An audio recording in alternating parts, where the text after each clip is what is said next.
लद्दाख में निहत्थे भारत के फौजियों ने 50 चाइना के सैनिकों की गर्दन मरोड़ के मार दिया। कश्मीर में जो आतंकवादी है, जो सर उठाता है, उस मूजा और दुजाना को वो बहादुर फौजी पंजाब का सर कुचल देता है। आपको, आपके बीच में, आपके कॉलेज में बैठे हुए ये बौद्धिक आतंकवादी, ये इंटेलेक्चुअल आतंकवादी, ये एकेडमिक आतंकवादियों को कुचलना है, ताकि कोई बूढ़ी मां अपने पोते को मोटरसाइकिल इसलिए न दिलाए कि इसका एक्सीडेंट हो जाए, और जी इसको तकलीफ में देख नहीं सकते। आपकी जिम्मेदारी ज्यादा है, मेरी जिम्मेदारी ज्यादा है। हम में से कोई ये नहीं कह सकता ये फला पार्टी है, ये फला पार्टी है। पार्टियों की औकात किसी राष्ट्र में एक मच्छर और मक्खी से ज्यादा नहीं होती। रात में बनती हैं, सुबह समाप्त हो जाती हैं। ये सत्ता पे पहुंचने के तक का एक साधन हो सकता है। राष्ट्र निर्माण का साधन युवाओं के हाथ में होता है। आप किसी संगठन के सदस्य हो या ना भी हो, हम तो जीवन भर ऐसी जगह पैदा हुए जो किसी संगठन के सदस्य हो ही नहीं सकते थे, क्योंकि हम हिंदू थे 39,000 के बीच में। लेकिन आज भी हम किसी संगठन के सदस्य नहीं। हमारा एक ही संगठन है, हमारा एक ही धर्म है, हमारा एक ही लक्ष्य है कि हम सनातन के मानने वाले हैं। सनातन इस षष्ठी जिस दिन बनी थी, उस षष्ठी के साथ पैदा हुआ, और जब तक ये सृष्टि है, ये ब्रह्मांड है, ये कायनात है, तब तक एक ही धर्म था, एक ही धर्म है और एक ही रहेगा। वो है सत्य सनातन। बाकी सब धर्म हैं, ये धर्म आएंगे चले जाएंगे। ये धर्म पैदा होते हैं, इन धर्म का कोई पैगंबर होता है, कोई किताब होती है। सनातन का न कोई पैगंबर है, न सनातन पैदा हुआ है, न सनातन मरने वाला है। अनंत है, सनातन ही आप हैं। आप सनातन धर्म के एक पुत्र हैं, वीर पुत्र हैं। जैसे एक परिवार में कोई कमाएगा, कोई घर की रक्षा करेगा, कोई घर के काम करेगा, इसी तरीके से सनातन में कोई सनातन की रक्षा के लिए कृपाणधारी करेगा, कोई कमाने के लिए बिजनेस करेगा, जिसे आप वैश्य कम्युनिटी कहते हैं, कोई आपकी पूजा पद्धति को परफॉर्म करेगा, जिसे आप पुजारी कहते हैं, कोई उस जगह को साफ रखेगा, जिसे आप अलग चीज से पहचानते हैं। सबका काम बटा हुआ है। ये काम में घालमेल हुआ और काम की बुनियाद पर आपकी हमने विवेचना नहीं की। हमने उस काम को हीन भावना का काम और बड़ा काम में बांट दिया। हम सब लोग अगर पैदा हुए हैं तो हम सब दलित पैदा हुए हैं। अपने काम से, अपने पुरुषार्थ से हम अलग अलग कामों से जाने जाते हैं। लिहाजा आज सबसे बड़ा काम है जमीन पे काम करना। इसलिए इसके साथ साथ गुरुओं की कुर्बानियों को याद रखें, और गुरु ग्रंथ साहब के बारे में जब आपसे कोई झूठ बोले तो आप उनसे कहिए कि भाई हमने गुरु ग्रंथ साहब नहीं पढ़ा, लेकिन हमारे बाप दादाओं ने गोल्डन टेम्पल में बैठ करके जो गुरबाणी की, उस गुरबाणी को सुना जरूर है, मैंने भी सुना। उस गुरु ग्रंथ साहब के अंदर 8,344 बार 8,344 बार हरि का जिक्र आया है। उसी ग्रंथ साहब के अंदर 2,533 बार मर्यादा पुरुषोत्तम राम का जिक्र आया है। 17 बार वाहे गुरु का जिक्र आया है। क्या जो लोग सिख पंथ को तोड़ने, सिख पंथ को बदनाम करने, सनातन को बदनाम करने के लिए लंदन पे गालियां दे रहे हैं, सनातन को गाली दे रहे हैं, भारत राष्ट्र को गाली दे रहे हैं, वैंकूवर में दे रहे हैं, उनके बिजनेस स्वार्थ हो सकते हैं, लेकिन क्या गुरु ग्रंथ साहब को भी बदल सकते हैं? क्या इतिहास को बदल सकते हैं? क्या गुरुद्वारा शीशगंज पे किसने अपने शीश कटाए थे उनका नाम बदल सकते हैं? सिंह की कुर्बानी में किसका था वो भी बदल सकते हैं। अर्जन देव से लेके किसी गुरु जिसकी भी हत्या हुई, किसने की, क्यों की, क्या उस इतिहास को बदल सकते हैं? और जो लोग अपने इतिहास को सही से नहीं पढ़ते उनका वर्तमान ठीक नहीं होता। और सनातनियों ने ये गलती की है, इसीलिए आज सनातनी सबसे ज्यादा थ्रेट पे है। क्यों दुनिया आपके पीछे पड़ी है कि आपको समाप्त करना है। अंग्रेजों ने समाप्त करने की कोशिश की नहीं की, मुगलों ने समाप्त करने की कोशिश की नहीं की। क्यों अब एक बड़ा चक्रव्यूह रचा जा रहा है जिससे कि सनातन को समाप्त कर दिया जाए। और फिर ये जो बौने कोई 1400 साल पहले हुआ है, कोई 1000 साल पैदा हुआ है, ये बताते हैं कि हम ही ठीक थे। ये ठीक होते तो पूरी दुनिया में कुछ शांति का पैगाम देते। जिनकी किताब में 30 आयतों में 34 बार जिहाद का जिक्र आया हो, काफिर का जिक्र आया हो, वो कौन सी शांति की बात कर रहे हैं? वो आपको मिसगाइड कर रहे हैं, वो कंफ्यूज कर रहे हैं। उनका जो एजेंडा था, पहले पाकिस्तान बना और 1946 में नारा लगाते थे कि लड़के लेंगे पाकिस्तान, मर मर के लेंगे पाकिस्तान। आज उनका नारा है कि लड़के लिया था पाकिस्तान, हंस के लेंगे हिंदुस्तान। ये शाहीन बाग पैदा होंगे, ये दिल्ली के दंगे होंगे, ये 84 के दंगों को जो आपने पुरस्कार के स्वरूप तौर पे माइनॉरिटी कमीशन में सिखों को हिंदुओं से अलग करके अलग कर दिया, इस षड्यंत्र को समझिए। दुनिया में कोई जगह ऐसी नहीं है कि कोई हिंदू गुरुद्वारे में जाने से पहले पूछता हो मैं क्यों जा रहा हूं, और गुरुद्वारे में बैठा हुआ ग्रंथु जो है अपनी दुआ देने से पहले पूछता हो कि तुम्हारा धर्म क्या है। इसलिए मैंने कहा आज दोबारा से आपको भगत सिंह, ऊधम सिंह, भाई परमानंद, लाजपत राय जी, इन सब लोगों को याद करना है, अपने गुरुओं को याद करना है, जोरावर फतेह सिंह को याद करना है। इन सब के नाम आपको याद रखना है। और 26 दिसंबर को बाल दिवस मनाया जाए, इसका इंतजाम करना है। आपके देश में, आपके राज्य में, आपके सूबे में एक राष्ट्रभक्त, सनातन भक्त, साहसी, बहादुर मुख्यमंत्री है। आप उसको जाकर के इस बात का विज्ञापन दीजिए, उनसे कहिए कि हम आपको किसी राजनीतिक दल और किसी विचारधारा से ऊपर मानते हैं। आप सच्चे सिख हैं, आपने कई किताबें लिखी हैं। आप भारत को एक मैसेज दीजिए, भारत के दूसरे राज्यों को मैसेज दीजिए, भारत की केंद्र की सरकार को मैसेज दीजिए कि आप पंजाब के अंदर बाल दिवस घोषित करें 26 दिसंबर को, जिस दिन गुरु गोविंद सिंह के दोनों पुत्रों ने इस्लाम कबूल करने से मना कर दिया था, जिसकी एवज में उन्हें जिंदा दीवार में चिनवा दिया गया था।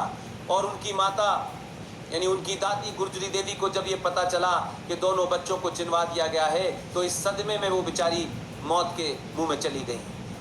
ऐसी बलिदानी माओ को याद रखने के लिए सरहिंद जाइए। सरहिंद में ये कहानी आपको लिखी मिलेगी। ये कहानी कोई मैंने कहीं किसी किताब में नहीं पढ़ी है, ये सरहिंद है। वहाँ की दीवारें चिल्ला रही हैं। लोगों को बताइए कि गोल्डन टेम्पल भी जाएं, जलियांवाला बाग भी जाएं, सरहिंद भी जाएं। पंजाब की गली गली, मोहल्ला मोहल्ला, गांव गांव, शहर शहर, कोई ऐसी जगह नहीं है जहां बहादुर ने, उस सनातनी सरदार ने, उस सनातनी वाहे गुरु के पुत्र ने इस देश के लिए अपनी जान न दी हो, इस राष्ट्र को बचाने के लिए अपनी जान न दी हो, सनातन के बचाने के लिए जान न दी हो। पूछिए कश्मीर कौन से लोग गए थे जब कश्यप ऋषि के वंशजों पर इस मजहबी इस्लामिक आतंकवादी जिहादियों ने वहां पे हंगामा, हालत खराब कर दिए थे। तब कौन से सुख गुरु गए थे वहां, और वहां जाकर जब उन्होंने कहा कि इसके लिए किसी को कुर्बानी देनी होगी, तो उनके बेटे ने कहा कि पिताजी आपसे ज्यादा इसके लिए उपयुक्त आदमी कौन होगा जो कुर्बानी देगा। आपने सिर्फ पंजाब नहीं बचाया है, आपने देश बचाया है, आपने सनातन बचाया है। आप हमारे पूजनीय हैं, आप हमारे आदर्श हैं। अगर हमारे बीच में से कुछ लोग बौनों ने कुछ लोगों के साथ जघन अपराध किया है, इसकी सजा सनातन के लोगों को मत दीजिए। प्रस्ताव लेके जाइए, अक्रॉस द पार्टी जाइए। ये पार्टी के एजेंडे में जब आप जाते हैं तो लोग आपको पार्टी के एजेंडे से, ये राष्ट्र का संदेश होना चाहिए। और दूसरे लोगों से उनसे पूछिए कि अगर हमें बच्चों की पराकाष्ठा, बच्चों में बहादुरी का भाव भरना है, तो भाई 14 नवंबर को जो आदमी पैदा हुआ था उसका कोई एक ऐसा पुरुषार्थी काम हमको बता दें कि जिसको हम ये कहें कि बड़ा पुरुषार्थी काम किया था। पूरी जवानी निकल गई उनकी दलाली में, पूरी ताकत उन्होंने लगा दी कि देश के पुरुषार्थियों को कैसे समाप्त किया जाए, पूरी ताकत लगा दी उन्होंने कि उनकी सत्ता कैसे बनी रहे। वो तो इतने बड़े पुरुषार्थी थे कि जिस कमेटी के चेयरमैन थे, भारत रत्न बांटने वाली कमेटी के चेयरमैन थे, उसी चेयरमैन ने अपने आप को ही भारत रत्न दे लिया। इतने बहादुर लोग थे। तो 14 नवंबर को भारत में बाल दिवस क्यों मनाया जाएगा? बाल दिवस अगर भारत में मनाना है तो गुरु गोविंद सिंह के दोनों पुत्रों ने जिस तरीके से इस्लामिक आतंकवादी और जिहादियों के सामने पूरी ताकत लगा करके मजहब इख्तियार नहीं किया, अपने धर्म को नहीं छोड़ा, और अगर मैं ये कहूं कि उन्होंने समुंदर को छोड़कर नाली को नहीं अपनाया और अपनी जान दे दी, उस दिन 26 दिसंबर को भारत में बाल दिवस होना चाहिए। तो पंजाब सरकार इसकी घोषणा करे कि पंजाब में बाल दिवस 14 नवंबर को नहीं होगा, बाल दिवस 26 नवंबर को होगा। शहर शहर गांव गांव फेरियां निकलें, बताया जाए 26 दिसंबर को क्या हुआ था। वो उनकी शहादत हुई थी, उनकी याद में उनकी बहादुरी को कन्वर्ट किया जाए। ये शहादत बच्चों के लिए गम का, बच्चों के लिए अफसोस का दिन न बने, बल्कि ये शहादत उन्हें ताकत दे और साहस पैदा करे। और भारत में साहबजादा जोरावर सिंह और साहबजादा फतेह सिंह बनने की बच्चे सोचें, ना कि मक्कार, दलाल, चापलूस, लालची बनने के लिए हम प्रयत्नशील रहें। मुझे लगता है कि मैं जो कुछ कहना था वो मैंने कहा, लेकिन मैं फिर एक बार दोबारा से आपसे कहूँगा कि आप कैप्टन अमरिंदर सिंह की वो किताब लें, ख़रीदें, और लोग 50-60 वो किताबें खरीद के और अमरिंदर से समय लें और उनसे कहिए हम मिलने आए हैं, हम चाहते हैं कि जो आपने इतनी अच्छी किताब लिखी है उस किताब को दुनिया भर में लोग पढ़ रहे हैं। चाहे तो कहिए कि दिल्ली में बहुत सारे लोग हमें बताते हैं उस किताब पे उनके सिग्नेचर लें। हम उन बहादुरों के पास नहीं जा सकते जो अब नहीं है, लेकिन अमरिंदर सिंह एक ईमानदार और बहादुर। मैं किसी की राजनीति पर कटाक्ष नहीं करना चाहता, राजनीति एक अलग खेल होता है, राजनीति में एक दूसरा मापदंड होता है, लेकिन किताब जो लिखी है वो ईमानदारी से लिखी है।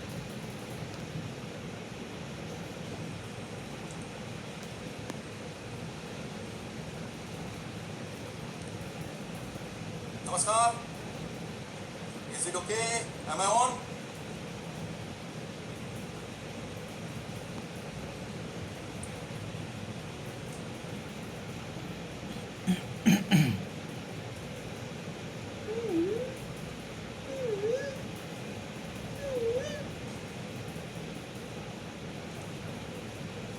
जय हिंद, जय श्री राम। आपको मैं watching, everything is okay? You wave?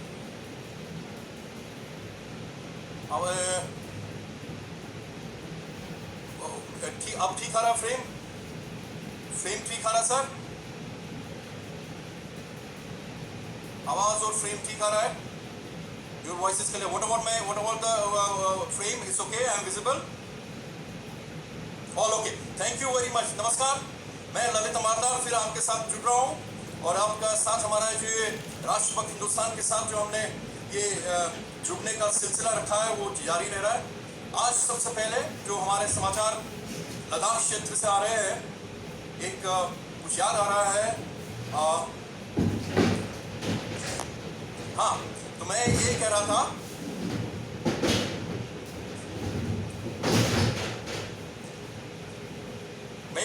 कि आज जो लद्दाख से समाचार आ रहे हैं, मैं समझ रहा हूँ कि वहाँ की परिस्थिति जो है, वहाँ के हालात जो हैं कुछ सीरियस लग रहे हैं। तो मुझे याद आ रहा है वो शब्द जो कई बरस पहले हिंदुस्तान के हर कान में, हिंदुस्तान के हर जहन में गूंजा करते थे, अब भी गूंजते हैं जब भी मौका मिलता है। जिस मुल्क की, याद आया आपको कुछ? क्या कहने जा रहा हूँ? उस मुल्क की सरहद को कोई छू नहीं सकता, उस मुल्क की सरहद को कोई छू नहीं सकता, जिस मुल्क की सरहद की निगहबान है आगे। वही लम्हा, वही माहौल, और मैं समझता हूँ कि आज देशभक्त में, पूरे देश में वही माहौल है, वही राष्ट्रभक्ति का माहौल है। चाइना की जो परिस्थिति है, कहते हैं कि 1967 के बाद पहली बार कुछ ऐसा हुआ है, ऐसा वाकया हुआ है कि वहाँ पे हमारे आज 3 जवान शहीद हुए हैं, और ये भी रिपोर्ट्स आए कि हमने चीनियों का अच्छी तरह से मुकाबला किया है, पूरी नीचे हाथापाई हुई है। जिस तरह से भी हो, हमारे जवानों ने, हमारे वीर जवानों ने उनका पूरी पुश्तैदी के साथ पूरा अच्छी तरह से उनका मुकाबला किया है, और इस स्थिति के बारे में अभी भी जानकारियां आ रही है। लेकिन आपको समझना पड़ेगा, चाइना में जो हो रहा है एक छोटी मोटी बात नहीं है, ये डराने धमकाने वाली बात नहीं है। ये वही ग्रेट गेम का सिलसिला है जो पिछली सदी के शुरुआत के शतक में ग्रेट गेम हो रही थी, कि जब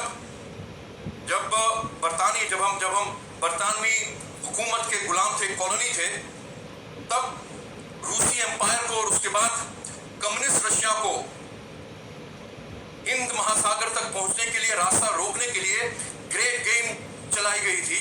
उस वक्त हम गुलाम थे, इसलिए हमको बहुत बड़ा मुआवजा उठाना पड़ा। देश, क्या आप अपने परफेक्ट साथी को ढूंढ रहे हैं? अब जीवनसाथी.com पर रजिस्टर करें। कुछ ही इजी स्टेप। देश का बंटवारा इस कारण से, इस वजह से एक प्रिंसिपल रीजन था, और इसी कारण से हिंदुस्तान में पैदा हुए लाखों हिंदुस्तानियों को टू नेशन थ्योरी के नाम पे वर्गलाया गया, टू नेशन थ्योरी के नाम पे, इस्लाम के नाम पे देश का बंटवारा कराया गया। लेकिन उसके पीछे साजिश लंदन में रची गई थी, जिन्ना को वहां पे कल्टीवेट किया गया था, और टू नेशन थ्योरी के नाम पे हिंदुस्तान का बंटवारा किया था, क्योंकि उनका एक टारगेट था, स्ट्रेटेजिक टारगेट ये था कि रूसियों को किसी भी तरीके से बहरे हिंद यानी हिंद महासागर में आने का रास्ता रोका जाए। आज भी वही परिस्थिति है, हिंद महासागर में आने का रास्ता ढूंढ रहे हैं। इस बार महाशक्ति जो ऐसा करने की कोशिश कर रही है वो चाइना है, जो वहां पे पाकिस्तान के थ्रू, कराकोरम हाईवे के थ्रू, गौदार पोर्ट के थ्रू हिंद महासागर में अपना प्रभुत्व, अपनी डोमिनेशन मेंटेन करना चाहता है। और अब की बार जब मैं बोलता हूं ये ग्रेट गेम 2 है, लेकिन अब की बार हिंदुस्तान वो 100 साल 150 साल पुराना हिंदुस्तान नहीं है। आज की तारीख में हिंदुस्तान गुलाम नहीं है। हिंदुस्तान 130 करोड़ हिंदुस्तानियों का, अब की बार हिंदुस्तान 130 करोड़ हिंदुस्तानियों का है, बदला हुआ हिंदुस्तान है, ईंट का जवाब पत्थर से देने वाला हिंदुस्तान है। बदला लेंगे, पूरा मुकाबला करेंगे, 1 इंच जमीन नहीं खोने देंगे। और इसलिए मैं आप लोगों से अपील करता हूं, आप अपने द्वारा लोगों से मिलिए, लोगों से बात कीजिए और बताइए कि देश किस परिस्थिति से गुजर रहा है और हो क्या रहा। अभी हमारा टेस्ट का टाइम है, इम्तिहान का टाइम है। 1962 से पहले अभी सब लोग केंद्रीय सरकार नरेंद्र मोदी से प्रश्न पूछ रहे हैं कि वहां पे क्या हो रहा है।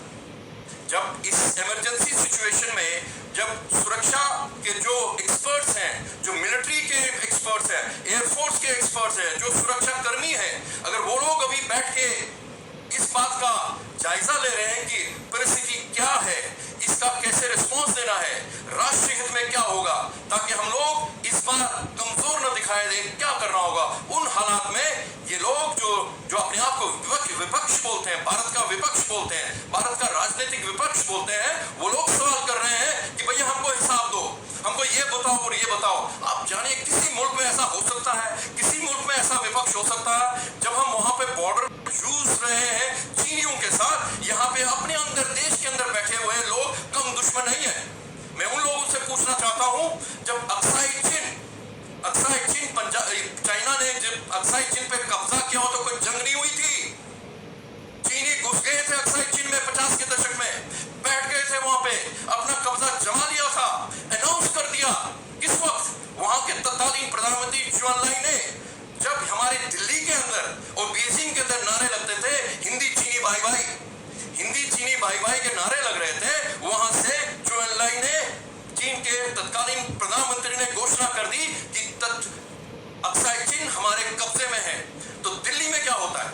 दिल्ली में हमारे यहाँ पे पार्लियामेंट में बात होती है तो बोला जाता है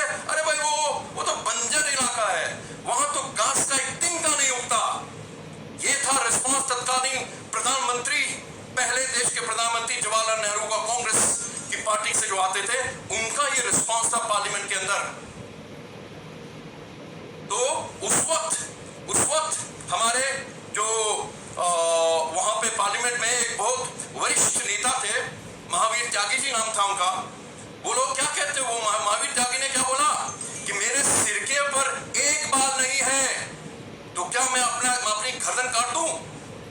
ये था राष्ट्रभक्त। और जो उस वक्त सरकार के अंदर थे, उनकी रिस्पांस क्या थी कि वहां तो घास का तिनका भी नहीं उगता, गया तो गया।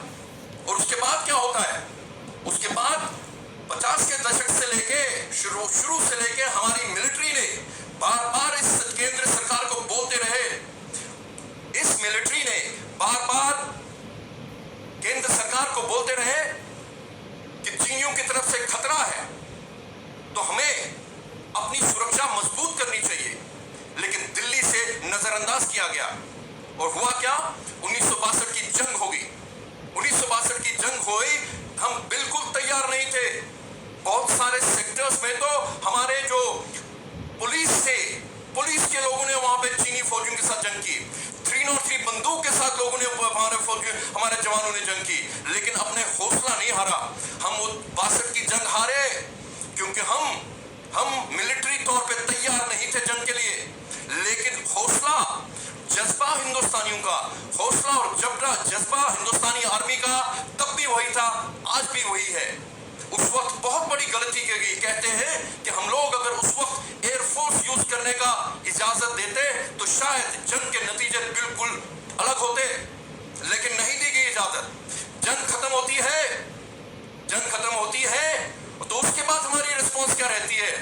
तब से आज तक, तब से कई वर्षों तक केंद्रीय सरकार ने पूरे नेफा एरिया में जितना हमारा चाइना के साथ बॉर्डर है, वहां पे उस बॉर्डर पे पूरे हिमालयन बेल्ट में सड़कें बनाने का काम शुरू तो छोड़ो, बंद कर दिया जो बन रहा था। डर गया था दिल्ली, ये सोचते हुए कि कहीं चीनी लोग यही सड़कें जो हम बना रहे हैं, इन सड़कों को इस्तेमाल करते करते दिल्ली तक ना आ जाए। ये हमारा हौसला था, लेकिन आज वो बदल गया है। आज हम उन इलाकों में सड़कें बना रहे हैं, वहां सड़कें बना रहे हैं जहां पे नॉर्मल सर्कमस्टेंसेस में आदमी रह नहीं सकता, इतना वहां पे टेम्परेचर कम होता है। हमारे जवान, हमारे इंजीनियर्स, हमारे लोग वहां पे काम कर रहे हैं, सड़कें बना रहे हैं, एयरफील्ड्स बना रहे हैं। दौलत बेग ओल्दी का जो वहां पे हमने हवाई पट्टी बना रखी है, वहां अब भी जब जहाज उतरता है अगले कुछ मिनटों तक वहां कुछ नहीं दिखता, क्योंकि वहां इतनी धूल उड़ती है। वहां पे फिर भी हमारे एयरफोर्स के पायलट उन दुर्गम कंडीशन में भी अपना जहाज वहां पे उतारते हैं, मालवाहक जहाज उतारते हैं। अभी क्या हो रहा है कि हम लोग उन्हीं एरिया में, उसी दौलत बेग ओल्दी के एरिया में सड़कें बना रहे हैं ताकि हमारी जो सप्लाई लाइन बिल्कुल ठीक तरह से चले। और चाइना को ये तकलीफ लग रही है। अब ये मत भूलिए कि जब हम कश्मीर की बात, लद्दाख की बात करते हैं, Game Jam is like so fun, like it was so hyped up, like I met different people, I learned a lot of. हम जम्मू कश्मीर और लद्दाख की बात करते हैं। जब आपने पिछले साल 5 अगस्त को 370 हटा दिया, आपने एक छोटा मोटा काम नहीं किया, आपने एक तारीखी काम किया, एक हिस्टोरिकल काम किया। आपने क्या किया? जो तब तक हो रहा था, क्या हो रहा था? हम लोग कश्मीर के ऊपर समझौता करने के लिए तैयार थे। बातचीत जब बात कर रहे थे ना, जब पाकिस्तानी लोग हिंदुस्तान के अंदर, हिंदुस्तान के टेलीविजन पे हमको हिदायत देते थे, हमसे दोस्ती कर लो, हमसे अमन कर लो, नहीं तो हम ये करेंगे और वो करेंगे। आज परिस्थिति बदल गई है। 370 हटाने के बाद कश्मीर के ऊपर हिंदुस्तान किसी के साथ बात नहीं करेगा, ये मैसेज दुनिया भर में गया है। ये बहुत बहुत बड़ी बात है। एक बात, इस वजह से चाइना को तकलीफ हो रही है, इस वजह से पाकिस्तान को तकलीफ हो रही है, इस वजह से चाइना और पाकिस्तान के जो दोस्त हैं उनको तकलीफ हो रही है, इस्लाम परस्त जितने भी लोग हैं उनको तकलीफ हो रही है। और हिंदुस्तान में बैठे हुए जो उनके दोस्त हैं, जो उनके लॉबिस्ट हैं, ये लेफ्ट, लिबरल, सेकुलर जो कबाल है, उनको तकलीफ हो रही है। इसीलिए मैं आज की तारीख में उन लोगों से पूछना चाहता हूं, आज तुम किस तरफ खड़े हो? क्या तुम हिंदुस्तान के साथ खड़े हो या अपने दुश्मन के साथ खड़े हो? क्योंकि 1962 में ऐसा ही हुआ था। जब जंग चल रही थी चीन के साथ, लोगों ने, हिंदुस्तान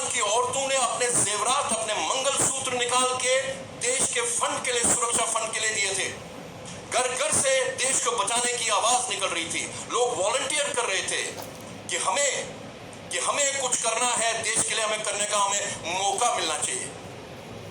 लेकिन उसी वक्त कुछ पॉलिटिकल लोग ऐसे थे जिन्होंने चाइना का साथ दिया। कम्युनिस्ट पार्टी ऑफ इंडिया के कई लोगों ने, जिनमें राष्ट्रभक्ति थी, देशभक्ति थी, उन्होंने ऐलान किया कि हम अपने सैनिकों के लिए खून का डोनेशन करेंगे। आप जानते हैं क्या हुआ? कुछ कम्युनिस्ट ऐसे थे, उन्होंने मना कर दिया। क्यों? क्योंकि आइडियोलॉजी उनकी वही बीजिंग से आती है, वही माओ ज़ेडुंग की आइडियोलॉजी है। उस वक्त आपस में कहते हैं कि उन कम्युनिस्टों के आपस में झड़पें हुई, मारपीट हुई थी, यहां तक औरत हो गई थी। तो बीच में एक वरिष्ठ नेता, जो बाद में शायद मुख्यमंत्री भी बने थे एक प्रांत के, कम्युनिस्ट नेता, उन्होंने एक न्यूट्रल स्टैंड लिया, देश का स्टैंड नहीं लिया, न्यूट्रल स्टैंड लिया। कहते हम चाइना और हिंदुस्तान के बीच में शांति चाहते हैं। ये था रवैया। लेकिन आज भारत पूछता है उन लोगों से कि आज की तारीख में तुम लोग किसके साथ हो? भारत के साथ हो या भारत के दुश्मनों के साथ हो? लेकिन हमें आज की तारीख में 130 करोड़ हिंदुस्तानी हिंदुस्तान के साथ है। 130 करोड़ हिंदुस्तानी उन जवानों के साथ हैं जो वो भी सरहद पर खड़े हो गए, तैनात हैं, राष्ट्र की सुरक्षा करने के लिए तैनात है। अब ये हाँ बोले या ना बोले हमें नहीं फर्क पड़ता। ये शाहीन बाग वाले जो मंडली है, ये जो शाहीन बाग वाली मंडली है, जो कश्मीर के पृथकतावादियों का समर्थन करती है, जो दिल्ली में बैठ के शाहीन बाग का नारा लगाती है, तेरा मेरा रिश्ता क्या ला इलाहा इल्लल्लाह, वही जिन्ना का नारा, उनके साथ वही कम्युनिस्ट मिलते हैं जिन्होंने उस वक्त भारत छोड़ो आंदोलन का विरोध किया था। क्यों? क्योंकि उस वक्त उन्होंने कम्युनिस्ट और रशिया के साथ समर्थन दिया कि भाई वो दूसरी जंग अजीम में लगे हुए हैं, दूसरी सेकंड वर्ल्ड वॉर में लगे हुए हैं, तो हमें अपने देश की आजादी को रोकना चाहिए, हमें उनका समर्थन करना चाहिए। और उसके बाद एक वाकया याद आता मुझे, आपने पता नहीं नाम सुना कि ना, मिस्टर डांगे भारतीय कम्युनिस्ट पार्टी के संस्थापकों में से आते हैं।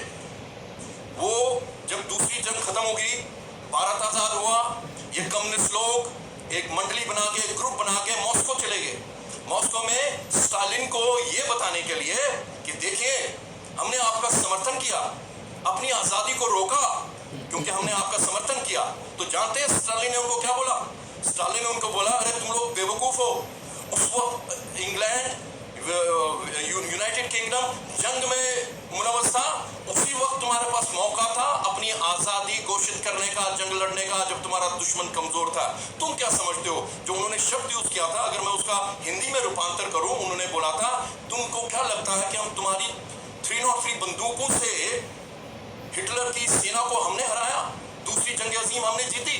और जब ये लोग मंडली वापस आई तो ये डांगे इतना प्रभावित हुआ, उनको इतनी शर्म आई, उन्होंने आते ही अपनी कम्युनिस्ट पार्टी की टिकट, अपनी कम्युनिस्ट पार्टी का आईडी कार्ड फाड़ के फेंक दिया और बोला कि पहले अपने कम्युनिस्टों को, इन कॉमरेडों को बार बार इनको याद दिलाता हूं जब वे बात करते हैं कि पहले हिंदुस्तानी बनो और उसके बाद अंतर्राष्ट्रीयवाद की बात करो।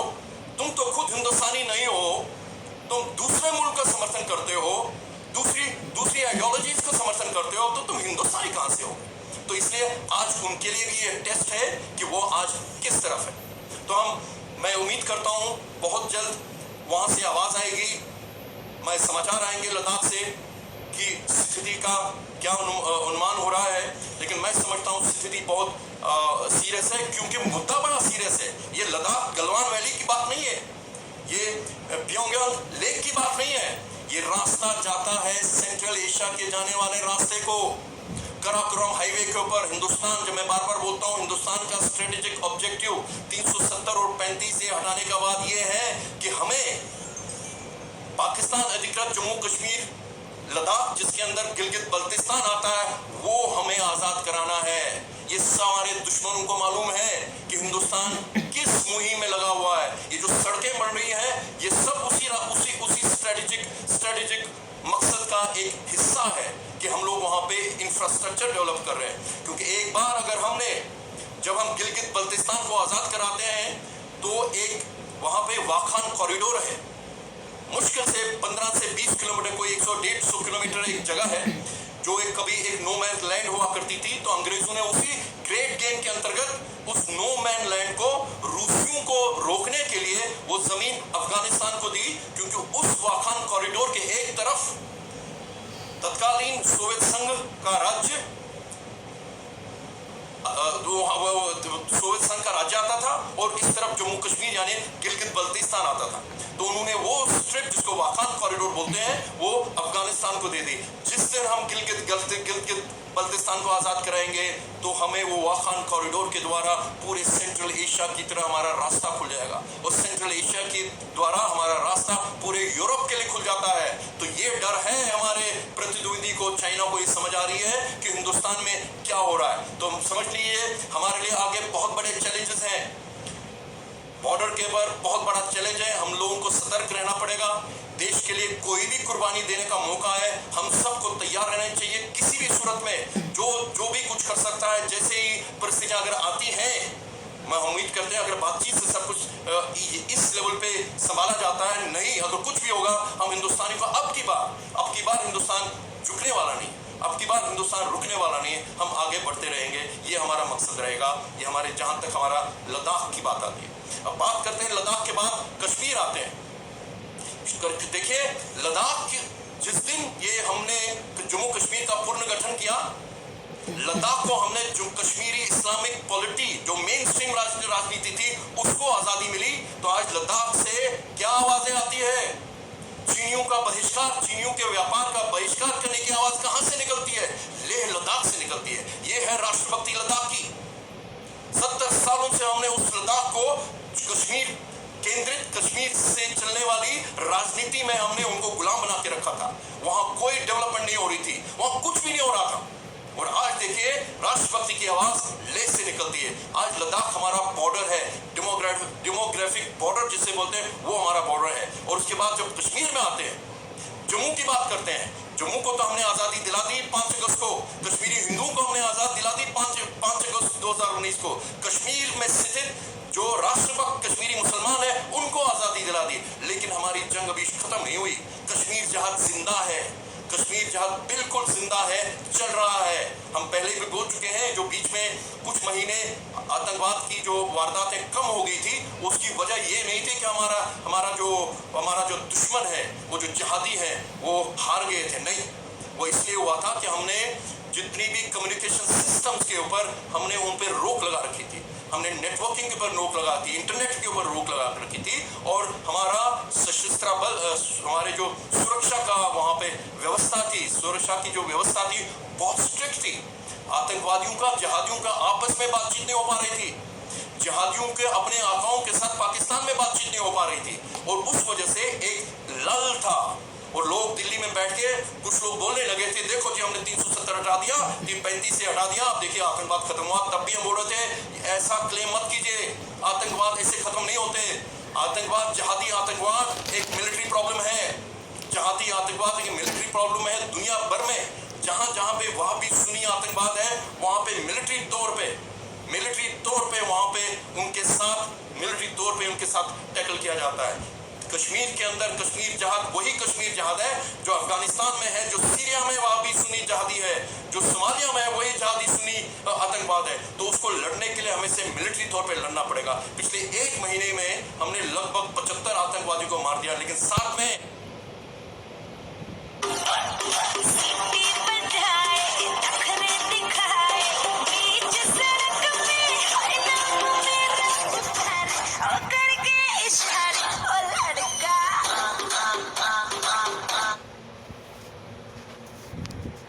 को मार दिया, लेकिन साथ में इसी महीने के अंदर हमारे जवान इसी धरती को, हमारी अपनी जमीन की सुरक्षा करते हुए, अपने लोगों की सुरक्षा करते हुए, अपने लोगों की रक्षा करने के लिए उन्होंने अपने जान की कुर्बानी दी, अपने देश के अंदर, अपनी जमीन के अंदर। लेकिन मैं समझता हूं ये सब सिलसिला बदलना चाहिए। अगर हमको ये मान्यता दे कि कश्मीर जहां एक मिलिट्री प्रॉब्लम है, तो उसको हमें मिलिट्री तौर पे ही लड़ना पड़ेगा। हमारे पास मिलिट्री ऑब्जेक्टिव्स होने चाहिए इस जंग को परास्त करने का। क्या होना चाहिए मिलिट्री ऑब्जेक्टिव? बार बार बोलता हूं, ये कश्मीर जहाद का जो वॉर थिएटर है, इसको हमने LOC के पार ले जाना है। LOC के पार ले जाने का मतलब हमारी जो टारगेट होने चाहिए कि पाकिस्तान अधिकृत जम्मू कश्मीर लद्दाख जिसमें गिलगित बल्तिस्तान भी शामिल है, उनको हमें आजाद कराना है। जब तक हम ये नहीं करेंगे तो ये कश्मीर जहां हिंदुस्तान को ब्लीड करता रहेगा। अभी देखिए, जवान भी मर रहे हैं, सिविलियंस भी मर रहे हैं। एक कश्मीरी हिंदू राष्ट्रभक्त अजय पंडिता भारती, कितनी निर्मम हत्या हुई, कितनी बर्बरता के साथ उसको मारा गया। वो एक आम हत्या नहीं थी, उस हत्या के पीछे एक बहुत बड़ा मैसेज है जहादियों का, पूरे भारत के लिए एक चुनौती है। वो मैसेज क्या है कि आज की तारीख में भी जम्मू कश्मीर में हिंदुओं के लिए जगह नहीं है। और उस मैसेज का दूसरा हिस्सा क्या है, क्योंकि अजय पंडिता भारती पंच से ग्रास रूट लेवल पे भारतीय डेमोक्रेसी को लागू कराने की कोशिश कर रहे थे। तो ये भी एक मैसेज है कि कश्मीर के अंदर जहां पे उनका एजेंडा है आजादी बराए इस्लाम, वहां पे हिंदुस्तान की डेमोक्रेसी हमारे यहाँ, उनके यहाँ वेलकम नहीं है। क्योंकि इस्लामाबाद, इस्लामोफैशिज्म और डेमोक्रेसी एक अपोजिट है एक दूसरे के। डेमोक्रेसी और इस्लामाबाद इकट्ठे एग्जिस्ट नहीं कर सकते, दुनिया में कहीं पर भी नहीं एग्जिस्ट कर सकते। इसलिए ये मैसेज हमको सीरियसली लेना पड़ेगा, बहुत सीरियसली। कितनी बर्बरता, आप इमेजिन कर लीजिए, पूरे गांव के अंदर एक हिंदू था, वो हिंदू उस पूरे गांव की सेवा कर रहा था, एक नहीं आया उनके बचाव के लिए। उनकी लाश उनकी बहन के अनुसार, उनकी बहन ने क्या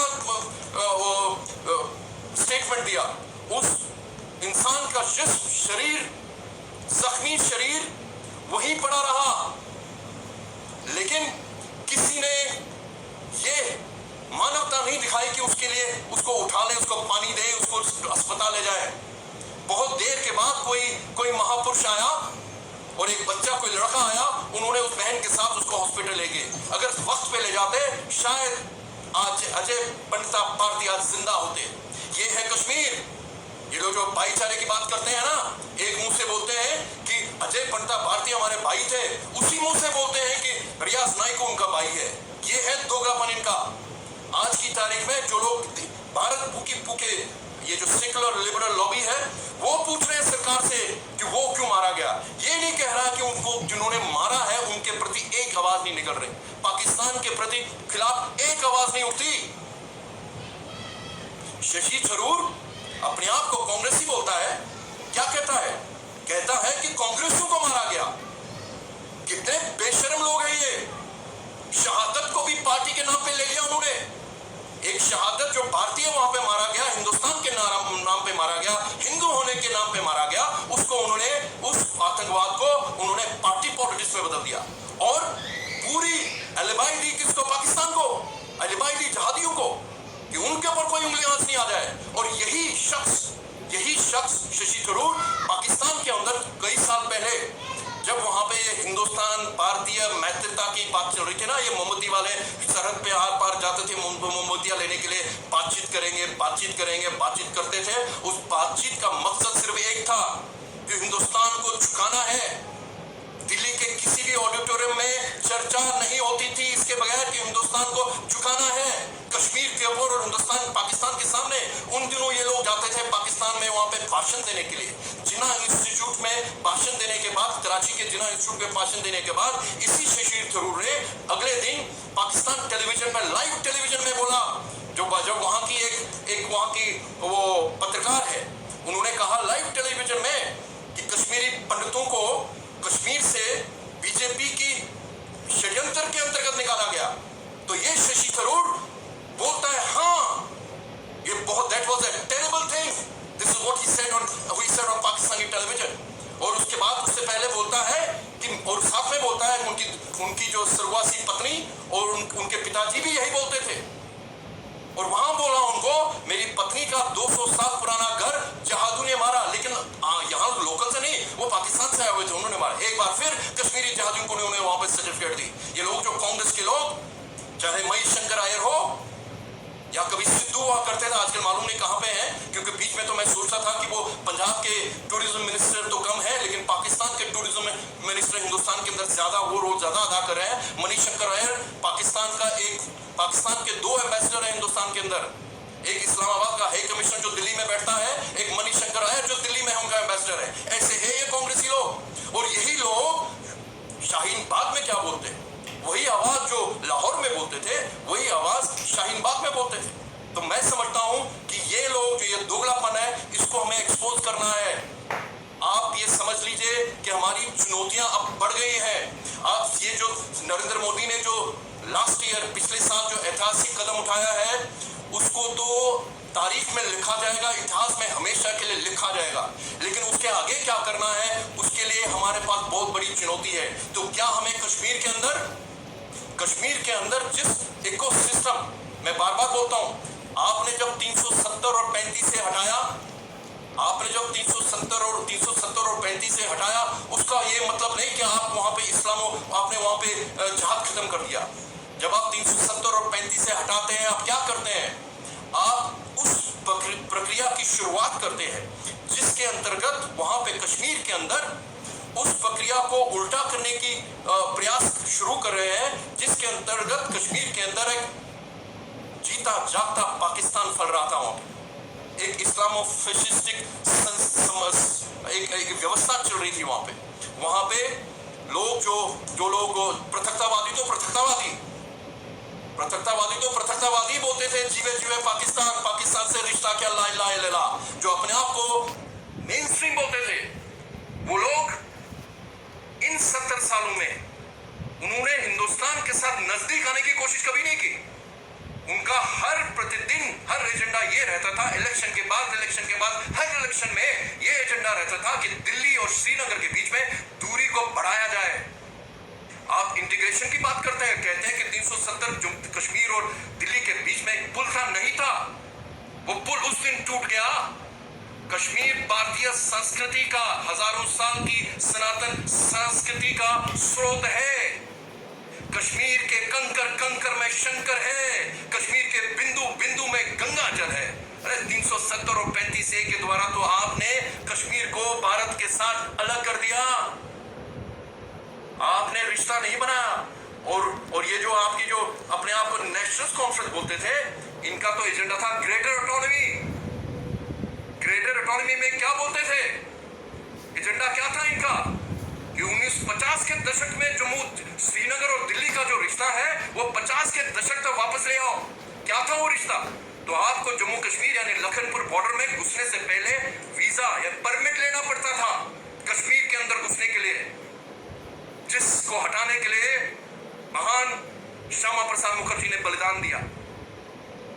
आप ये लोग वो परिस्थिति दोबारा लाना चाहते थे। ये था नेशनल कॉन्फ्रेंस और पीडीपी का जो उनको जो पार्टी घोषणा पत्र है, सेल्फ रूल बोलते हैं, उसके ऊपर सबसे ऊपर उनका जो एजेंडा है वो क्या है, वो ये है कि कश्मीर के ऊपर यानी जम्मू कश्मीर, तत्कालीन जम्मू कश्मीर और लद्दाख के ऊपर हिंदुस्तान और पाकिस्तान का जॉइंट मैकेनिज्म ऑफ एडमिनिस्ट्रेशन होना चाहिए। ये थी हमारी मेन स्ट्रीम पॉलिटिक्स। इसका मतलब जम्मू कश्मीर के सेक्रेटेरिएट के ऊपर एक तो हिंदुस्तान का झंडा था, एक तो जम्मू कश्मीर का झंडा था और उसके साथ पाकिस्तान का झंडा भी लगा रहता। ये सारे कारनामे हो रहे थे वो मुशर्रफ के 4 पॉइंट प्रोग्राम के अंतर्गत सब कुछ हो रहा था। अभी तक मैं अब बार बार बता रहा हूं, नरेंद्र मोदी के जो पहला टेन्योर था उसमें भी यही गलतियां हो रही थी। जम्मू कश्मीर को सीरियसली नहीं ले गया था, तभी उन्होंने वो जो गठबंधन किया था पीडीपी के साथ जो मुफ्तीज के साथ गठबंधन किया था, वही गठबंधन की वही शुरुआत, वही कंटिन्यूटी थी उसकी कि कश्मीर के अंदर इस्लामिक पृथकतावाद को हमें जिंदा रखना है। क्यों? क्योंकि हमें एक पृथकतावाद, एक इस्लामवाद को खत्म करने के लिए हमें दूसरे पृथकतावाद को जिंदा रखना है। ये चल रही थी दिल्ली से पॉलिटिक्स। इसलिए ये तो शुक्र है प्रधानमंत्री नरेंद्र मोदी ने खुद बोला कि वो जो गठबंधन था पीडीपी और बीजेपी का, वो क्या था, महामिलावट था। और मैं आज पार्टी को, बीजेपी को, सरकार को और जम्मू कश्मीर का उनका जो दल है बीजेपी का, उनको बताना चाहता हूं, कश्मीर के अंदर जो 370 और 35 से हटा, ये किसी एक मनुष्य का काम नहीं, ये एक पार्टी का काम नहीं, ये 130 करोड़ हिंदुस्तानियों का जो विश्वास है उन्होंने नरेंद्र मोदी में दिया था, उसका नतीजा है। 130 करोड़ हिंदुस्तानियों ने नरेंद्र मोदी को एक इलेक्टोरल मैंडेट दिया था कि 370 हटेगा और हटा। और आज की तारीख में आगे जो भी होगा वो उन्हीं 130 करोड़ हिंदुस्तानियों की आवाज होगी। और वो 130 करोड़ हिंदुस्तानियों की आवाज है कश्मीर का पूर्णतः गठन जो है होना चाहिए, कोई इफ्स और बट्स के साथ नहीं। क्या कर रहे थे अभी लोग? एक नई पार्टी को उजागर किया गया। कौन सी पार्टी?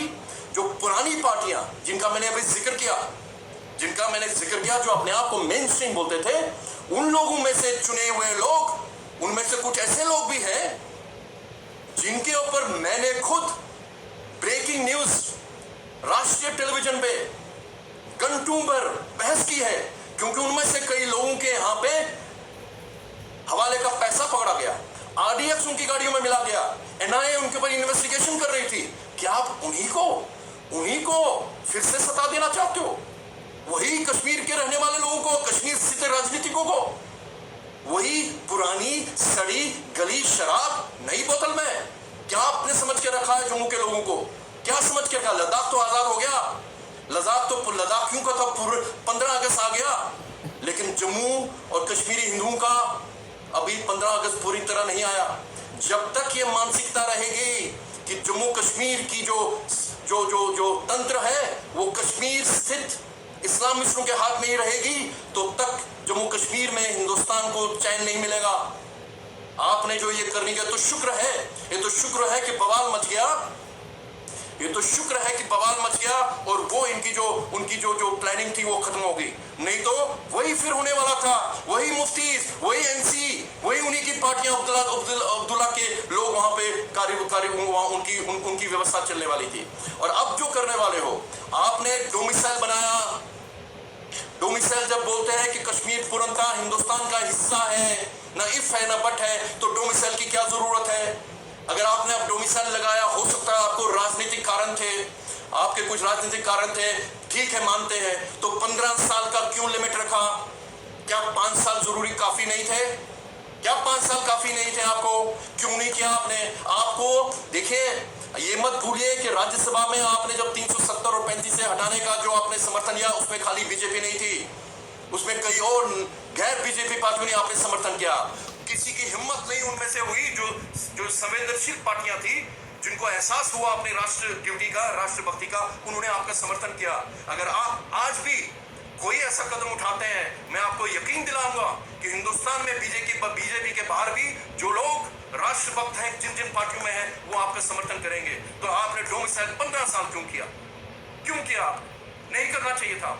मैं समझता हूं आने वाले दिनों में आप उसमें तब्दीली लाएंगे, उसको कम से कम करने की कोशिश करेंगे।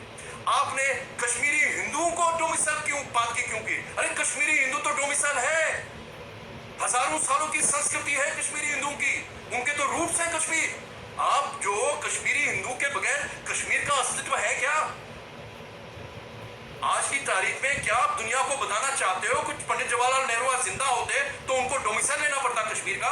ये दूसरी बात है कि 300 आज की तारीख में दुनिया भर में हिंदुस्तानियों को बहुत ज्यादा प्रचलित, बहुत ज्यादा पॉपुलर हिंदुस्तानियों में एक नाम आता है पंडित जवाहरलाल नेहरू, हिंदुस्तान के पहले प्रधानमंत्री।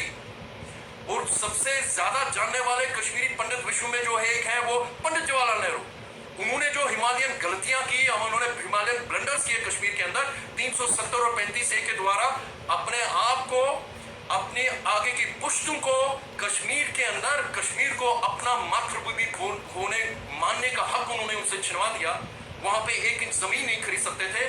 मुझे याद है, कहा करते हैं कि इंदिरा गांधी को बहुत दिल था कि वो कश्मीर के अंदर अपने लिए एक छोटा सा घर बनाती, लेकिन उनके पास ये ताकत नहीं थी। प्रधानमंत्री होते हुए भारत का, वो कश्मीर के अंदर अपने लिए 100 गज जमीन के ऊपर एक मकान नहीं बना सकती थी। ये था जवाहरलाल नेहरू का कंट्रीब्यूशन कश्मीर के लिए 370 और 35A के द्वारा। आज अगर वो होते तो उनको भी डोमिसाइल लेना पड़ता। तो आपने अगर वो कर दिया है तो आपको एक और मौका मैं पूछना चाहता हूं, चलिए ठीक है, आपने कश्मीरी पंडितों के लिए भी डोमिसाइल का बना दिया, कश्मीरी हिंदुओं का, जिनकी विरासत है कश्मीर, हजारों साल का लिखित इतिहास है, एबोर्जिनीज है हम कश्मीर के, तो ठीक है, आपने हमको उस कैटेगरी में डाल दिया। लेकिन आपने हमें माइग्रेंट शब्द हटाने का आपको मौका मिला था, आपको माइग्रेंट शब्द हटाने का मौका मिला था, आपने ये बदनुमा दाग भारत की व्यवस्था से क्यों नहीं हटाया? हम जेनोसाइड के सर्वाइवर्स हैं, माइग्रेंट नहीं है। माइग्रेंट वो होता है जो कामकाज के लिए घर से बाहर जाता है, हम माइग्रेंट नहीं है। तो आपको मौका था, आपको उस मान्यता देते। जब आपने बोला कि जम्मू कश्मीर लिबरेशन फ्रंट के ऊपर हम इसलिए पाबंदी लगाते हैं, यासीन मलिक को इसलिए जेल में डालते हैं क्योंकि वो लोग मुनव्वस थे, ये JKLF मुनव्वस थे जो कश्मीरी हिंदुओं के नरसंहार में। तो मैं समझता हूं कि आज तक आपने औपचारिक तौर पे ये क्यों नहीं मानते कि कश्मीरी हिंदुओं के साथ जो हुआ वो नरसंहार था, जेनोसाइड था। क्योंकि जिस दिन आप करते हैं ये, तो आपको कश्मीर के अंदर कश्मीरी हिंदू का जो वापस लाने का जो प्रक्रिया है वो अपने आप खुल जाती है। जब आप जेनोसाइड मानते हैं कि कश्मीरी हिंदू के साथ हुआ, तो आप यूनाइटेड नेशन ऑर्गेनाइजेशन का जो जेनोसाइड के ऊपर जितने भी रूल्स हैं वो आप पालन करेंगे, क्योंकि आपने उसके ऊपर हस्ताक्षर किए हुए अंतर्राष्ट्रीय UNO के अंदर। तो आपको कोई पूछ नहीं सकता कि आप क्या कर रहे हो। और जब आप ये कहते हैं कि हिंदुओं के साथ जो हुआ, कश्मीरी हिंदुओं के साथ जो हुआ वो जेनोसाइड था, तो आपको एक ट्राइब्यूनल बिठाना पड़ेगा। जब आप ट्राइब्यूनल बिठा देते हैं तो आप ये इन्वेस्टिगेट करते हैं कि कौन मुनव्वस थे, जिहादियों ने जिन्होंने कत्लेआम किया, रेप, मर्डर, मास मर्डर किया, और जो लोग उस वक्त तख्त पे थे, दिल्ली में थे या श्रीनगर में थे, उनके ऊपर इन्वेस्टिगेशन होगी, मरणोपरांत इन्वेस्टिगेशन होगी। अगर उनमें से कुछ लोग जिंदा नहीं है, तो आपको एक मौका मिलता दुनिया को दिखाने का कि कश्मीर के अंदर कश्मीर जहाद की वजह से हमारे अंदर नरसंहार हुआ। आप जो वहां पे कार्रवाई करते हैं, जो दुनिया भर में कभी कभी हमको सुनना पड़ता है, जो पाकिस्तान के जो दोस्त मुल्क है, चाइना जैसा मुल्क है, वो लोग इसलिए भी उनको मौका मिलता बोलने का क्योंकि आपने विश्व को अभी तक नहीं बताया कि कश्मीर के अंदर हिंदुस्तानियों का जेनोसाइड हुआ इस कश्मीर जहाद के द्वारा। इसलिए हमारा अधिकार है कश्मीर के ऊपर, क्योंकि हमारा आंतरिक मामला है, हम वहां पे कुछ भी कर सकते हैं, अपने कानून के अंतर्गत, पार्लियामेंट के अंतर्गत कर सकते हैं। तो यही आवाज शाहीन बाग में भी जाती। शाहीन बाग में जो मुजमा लगा हुआ था वो सीए के तो उनका बहाना था। और सीए तो क्या था? सीए तो हम ये कर रहे थे कि जो लोग हिंदू और सिख जिनको 1947 में तत्कालीन कांग्रेस ने पाकिस्तान में छोड़ा, पाकिस्तानी दरिंदों के हवाले छोड़ा, उनको हम एक जिंदगी देना चाहते हैं, जिनको वहां पे जिनसे नरसंहार हो रहा पिछले 70 साल से, जिनको अभी तक 15 अगस्त देखने को नहीं मिला वहां पे, उनको हम जिंदगी देना चाहते हैं, उनको हक देना चाहते हैं, उनको भारत माता का सपूत होने का अधिकार देना चाहते हैं, क्योंकि वो उनका हक है। क्योंकि आपने उनसे पूछा नहीं था कि बंटवारा हो रहा है, तुम वहां रहोगे, यहाँ रहोगे। वो गरीब थे, दलित थे, लेकिन उनका जज्बा देखिए, 24% थे 1947 में इस पाकिस्तान में अब रह गए हैं कोई 1.5% रह गए हैं, और बांग्लादेश जो पूर्वी पाकिस्तान था वहां कोई 12-14% रह गए हैं। उनका जज्बा देखिए। अब उन्होंने हिंदू धर्म अभी तक नहीं छोड़ा। इतना उनके ऊपर अत्याचार होता है, उसके बावजूद वो हिंदू है, अपने आप को हिंदुत्व के साथ जोड़े रखते हैं। और उनकी भारत माता उनकी मातृभूमि है, उनको यहाँ पे उतना ही अधिकार है जितना आपका और मेरा है, जो 130 करोड़ हिंदुस्तानियों का है, उन हिंदू और सिखों और बौद्धों का, जिनको हमने तत्कालीन ईस्ट और वेस्ट पाकिस्तान में छोड़ा था, यहाँ पे आना है। तो ये नफरत उनमें है, क्योंकि जो शाहीन बाग चलाने वाले थे ये वही लोग थे, टू नेशन थ्योरी वाले। टू नेशन थ्योरी वाले क्या थे वो लोग कि हिंदू और मुसलमान इकट्ठे नहीं रह सकते। लेकिन उनमें से कुछ लोग वो भी थे, वो कहते थे कि हिंदुस्तान के अंदर ही हम इस्लामिक रिपब्लिक बनाएंगे। जिन लोगों ने 1946 में मुस्लिम लीग को वोट दिए, जिसका एजेंडा था पाकिस्तान का, वो 90% से ज्यादा लोग यूपी, बिहार और हिंदुस्तान के बाकी प्रांतों के थे। पंजाब, तत्कालीन अनडिवाइडेड पंजाब में मुस्लिम लीग को मेजॉरिटी नहीं मिली थी, वहां यूनियनिस्ट थे, उनको प्रोविंशियल सरकार बनाने के लिए कांग्रेस और अकाली दल ने समर्थन दिया था। और आज की तारीख में उसी पंजाब के अंदर ऐसी इस्लामिक शक्तियां पैदा हो गई, पाकिस्तान पंजाब के अंदर, जो पूरे पाकिस्तान को कंट्रोल कर रहे हैं। तो वो लोग जो यहाँ पे रह गए, कई लोग रह गए। क्या उनका नारा था उस वक्त 47 में? उनके से कई बार पहले भी बोल चुका हूं, आगे कभी बोलूंगा। उनमें से कई लोग जो नामी नाम थे, जिन्होंने 14 अगस्त 1947 को जब पाकिस्तान बना, जिन्होंने पाकिस्तान बनाने में बहुत बड़ा काम किया, वो लीडरान का नारा था, ए Muslim is a Muslim first. हमें इस बात का गर्व है, हमें इस बात की खुशी है कि हमारे भाइयों और बहनों को अपनी मुकद्दस जमीन पाकिस्तान मिल गई, लेकिन खुद यही रह गए। उनमें से कईयों का नारा ये रहा, हंस के लिया था पाकिस्तान, लड़के लेके हिंदुस्तान, वो था आपका शाहीन बाग। शाहीन बाग में जब भी वो मंच पे आते थे, उनकी शुरुआत क्या होती थी कि कश्मीर से 370 और 35 से हटा दिया, इस्लाम खतरे में। ट्रिपल तलाक हटा दिया, इस्लाम खतरे में। राम जन्मभूमि का जो तब तक डिसीजन भी आ गया था, इस्लाम खतरे में। सीए तो बाद में था, क्योंकि उनको मालूम था कि सीए के उनके ऊपर सबको मालूम है वो क्या है, उनकी नफरत हिंदुओं और सिखों के प्रति वो तो सब जानते ही थे। वो तो उन्होंने आज तक कभी नहीं बोला। इस मंच से एक बार भी आपने शाहीन बाग से पाकिस्तान के खिलाफ कोई आवाज सुनी? चाहे किसी भी पार्टी का वहां पे नुमाइंदा गया, और सब मेन स्ट्रीम पार्टी वालों ने वहां पे हाजिरी लगाई थी, एक ने भी पाकिस्तान के खिलाफ नहीं बोला, एक ने भी कश्मीर में कश्मीरी जिहादियों के नाम के बारे में नहीं बोला, एक ने भी वहां पे कश्मीरी हिंदुओं का जो नरसंहार हुआ उनके बारे में नहीं बोला।